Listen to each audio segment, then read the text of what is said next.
এক সপ্তাহেরও বেশি সময় মুচমুচে থাকবে। আর আটা ময়দা নষ্ট না করতে চাইলে দেখে নিতে পারেন পুরো ভিডিওটি। এর আগে আমি অনেক বানিয়েছি, অনেক আটা ময়দা নষ্ট করেছি, পারফেক্ট ভাবে পারিনি জন্য আপনাদের সাথে শেয়ারও করতে পারিনি। চলুন তাহলে দেখে নেওয়া যাক আজকের রেসিপিটি। আসসালামু আলাইকুম। আমি এখানে একটা বাটি নিয়েছি, যতটুকু পরিমাণে জিলাপি বানাবো ওই পরিমাণে এখানে নিয়েছি মাসকলাইয়ের ডাল। এটা আমি ভিজিয়ে নিচ্ছি পানি দিয়ে বেশ কিছুক্ষণ ভিজিয়ে রাখবো যতক্ষণ না পর্যন্ত ডাবল হয়ে আসছে। যখনই ডালটা ডাবল হয়ে নরম হয়ে গেছে তখনই আমি ভালো করে ধুয়ে নিয়েছি। এখন আমি মিক্সচারে মিক্স করে নেব ব্লেন্ডারে। আপনারা চাইলে পাটায়ও বেটে নিতে পারেন মিহিভাবে। আটা ময়দা দিয়ে জিলাপি বানালে দীর্ঘ সময় মুচমুচে থাকে না, তবে গ্যারান্টি দিয়ে বলতে পারি এটা এক সপ্তাহের মতো মুচমুচে থাকবে। আর এখানে দিয়ে দিলাম আতপ চালের গুঁড়ো। এরপরে আমি এটা ব্লেন্ড করে নিলাম। ব্লেন্ড করে নেওয়ার পরে দেখতে পাচ্ছেন খুব সুন্দরভাবে ব্লেন্ড হয়ে গেছে। এইরকম একটা স্মুথ ব্যাটার তৈরি করে নিতে হবে। এরপরে আমি আবারও একবার ব্লেন্ড করে নিব। এখানে একটু সামান্য ময়দা দিয়ে দিচ্ছি, অল্প একটু 2 চা চামচের মতো। এরপরে আবারও ব্লেন্ড করে নিয়েছিলাম। ব্লেন্ড করে নেওয়ার পরে এখানে আমি বাটিতে একটা পানি নিয়েছি, পানি নিয়ে দেখিয়ে দিচ্ছি পারফেক্ট ভাবে ব্লেন্ড করা হয়েছে কিনা। পারফেক্ট কিভাবে বুঝবেন? পানিতে দেওয়ার পরে এই যে দেখছেন সাথে সাথে উপরে ভেসে উঠছে, এতেই বোঝা যাবে আপনার পারফেক্ট ব্যাটার তৈরি করে নিয়েছেন।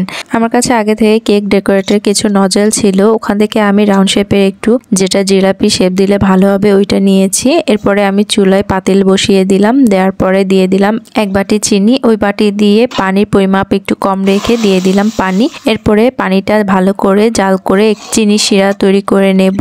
এখানে দিয়ে দিলাম একটু এলাচি, এরপরে দিয়ে দিলাম জাফরান। জাফরানটা অপশনাল, আপনারা না দিতে চাইলে দিবেন না। কেনা জিলাপিতে সাধারণত কালার ইউজ করে, আমি এখানে কোনো রকম কালার দেব না, আপনারা চাইলে দিয়ে নিতে পারেন। এরপরে দিয়ে দিলাম একটা লেবু। একটু লেবু দিলে হবে কি আপনার চিনিটা দানা দানা হবে না, শিরাটা একদম পারফেক্ট হবে, এজন্যই এটা দিবেন অবশ্যই। আর যদি লেবু না থাকে তাহলে একটু সিরকা দিয়ে নেবেন। এরপরে আমি হাতে নিয়ে একটু দেখছিলাম পারফেক্ট হয়েছে কিনা, দেখি না আর একটু জাল দিতে হবে। চিনি শিরাটা যদি পারফেক্ট না হয় তাহলে হবে কি শিরাটা ভিতরে যেতে যাবে না আর গায়ে লেগে থাকবে না, খেতে ভালো লাগবে না। এই জন্য খুব বেশি পাতলাও করা যাবে না, খুব বেশি ঘনও করা যাবে না, এমন ভাবে শিরাটা তৈরি করে নিতে হবে। এরপরে আমি চিনি শিরাটা নামিয়ে নিচ্ছি, ঠান্ডা করে নেব। এখন একটা নজেল ঢুকিয়ে নিয়েছি ব্যাগে, ব্যাগটা আমি গ্লাসে দিচ্ছি। দেওয়ার পরে ব্যাটারটা ঢেলে নেব এজন্য।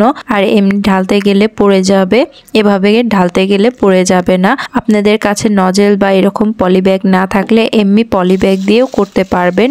ব্যাটারের ঘনত্বটা নিশ্চয়ই খেয়াল করেছেন, খুব বেশি পাতলা হলে কিন্তু জিলাপি শেপটা নষ্ট হয়ে যাবে, ভালো হবে না। অল্প অল্প করে কাটবেন, যেরকম শেপ দিতে চান ওইভাবে কেটে নেবেন, বেশি বড় করে কাটতে যাবে না, এতে করে জিলাপির শেপটা ভালো হবে না। আমি একটু হাতে নিয়ে দেখিয়ে দিচ্ছি কেমন হয়েছে, দেখতেই পাচ্ছেন খুব সুন্দর একটা শেপ হয়েছে। এরকম করে ঘুরিয়ে নেব। আমি এখানে চুলায় কড়াই বসিয়ে দিয়েছি, দিয়ে দেব পরিমাণ মতো সয়াবিন তেল। তেলটা হালকা গরম থাকতেই আমি জিলাপির শেপটা দিয়ে নেব, বেশি গরম দিলে দেয়া যাবে না। প্রতিবারের মতো এবারও ভয়ই পাচ্ছিলাম, তবে মাশাআল্লাহ দিতেই অনেক সুন্দরভাবে ফুলে উঠছিল। এতে বোঝা যাচ্ছে যে জিলাপিটা পারফেক্ট হয়েছে। আর শিরাতে দিলে শিরাটাও খুব সুন্দরভাবে সেট হয়ে যাবে জিলাপিতে। এভাবে করে 7 মিনিটের মতো ভেজে নিলাম আস্তে আঁচে। এভাবে করে ভেজে নেওয়ার পরে আমি উঠিয়ে নিচ্ছি। দেখুন কি সুন্দর মাশাআল্লাহ ক্রিস্পি হয়েছে। এরপরে দিয়ে দিলাম চিনি শিরায়। চিনি শিরায় দেওয়ার পরে ভালো করে ডুবিয়ে নিয়ে আবারও উঠিয়ে নিতে হবে, চিনি শিরায় রাখানো যাবে না। এই যে দেখতে পাচ্ছেন মাশাআল্লাহ, এভাবে করে আমি সবগুলোই ভেজে নেব। একটা জিনিস খেয়াল রাখতে হবে, যখনই আপনি তেলে দিবেন তেলের তাপমাত্রাটা যেন কম থাকে।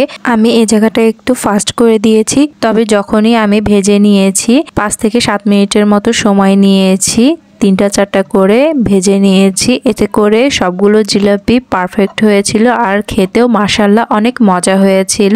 আশা করি আপনাদেরও ভালো লাগবে। নির্ভয়ে আশা করি আপনিও রেসিপি ফলো করে বানিয়ে নিতে পারবেন এরকম ক্রিস্পি মজাদার ইয়াম্মি জিলাপি। পুরো ভিডিওটি দেখার জন্য অসংখ্য ধন্যবাদ। আর আপনার ভালো লাগা প্রকাশ করতে পারেন লাইক কমেন্টের মাধ্যমে। দেখুন তো কোনো রকম কালার ছাড়াই কি সুন্দর মাশাআল্লাহ কালার হয়েছে। একটু লাল লাল করে ভেজে নিয়েছি, এতে করে খেতেও ভালো লাগবে। এরপরে আর কি চিনি শিরায় দিয়ে একটু কিছুক্ষণ নেড়ে তারপরে উঠিয়ে নেবেন। বেশিক্ষণ চিনি শিরায় রাখলে এতে করে মুচমুচে ভাবটা চলে যাবে, আর ঠান্ডা হওয়ার পরে ফ্রিজেও সংরক্ষণ করে রাখতে পারবেন 1 সপ্তাহ। আর হ্যাঁ, আপনি যদি আমার চ্যানেলে নতুন হয়ে থাকেন সেক্ষেত্রে আমার চ্যানেলটি সাবস্ক্রাইব করে পাশেই থাকবেন পরবর্তী ভিডিওর জন্য সাপোর্টের জন্য আশা করি। আজ তাহলে আসি, দেখা হবে নতুন কোনো রেসিপির সাথে। এ পর্যন্ত ভালো থাকবেন, নিজের যত্ন নেবেন। আল্লাহ হাফেজ।